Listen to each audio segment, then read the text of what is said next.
Okay, so now as I mentioned before, when you're looking at the Snellen chart, you see that big E there at the top.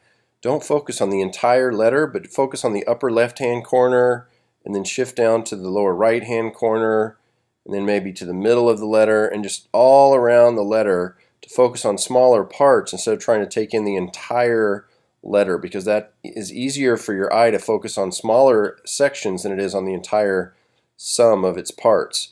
And then when that becomes easy, then you work your way down to the lower letters, work around the F, work around the P, and continue that process all the way down, and you'll learn and realize that you're actually able to see better and smaller letters, because that's actually what your eyes want to see, is smaller letters, because it's easier for that fovea centralis, where you actually focus the vision and the images, makes it easier when it's smaller print. Now this is a sample of the domino chart. Now with the domino chart, you're also going to do the same thing, and we're going to have all these available as a PDF download on the site. If they're not available yet, just be patient and we will actually get those done. So what you do with this is you work your way across, focusing on the dots, and I know this is a little fuzzy, but we're going to hopefully get a higher quality image that you can print out and hold it and have it at eye level where it's easier for you to see. Work your way across horizontally and go down each row and just focusing on each individual circle, and then you start working diagonally, different angles, just all around. You're practicing focusing your eyes on small little areas of the image. Now this is the mandala. This is excellent for tracing.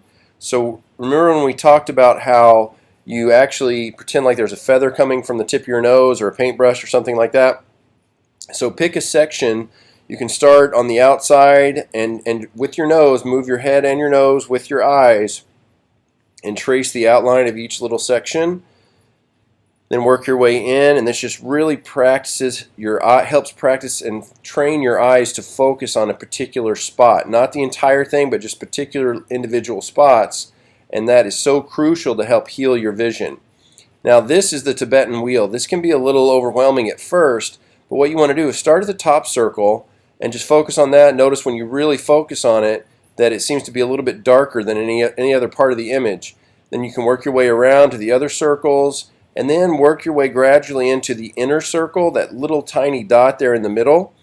And when you really focus on that, you'll notice that that tiny circle starts to seem really darker than the rest of the entire image and clearer. And it's all part of training your vision to focus on those smaller sections, which is so critical and so amazing. And whenever you have problems out in the world and you're looking at something, take a second, realize, think about your training, think about the smaller sections. You need to focus on the smaller sections and focus on do edging and tracing the outline of the building or the window or the image that you're trying to see, but focus on different little sections of it, not the entire image itself.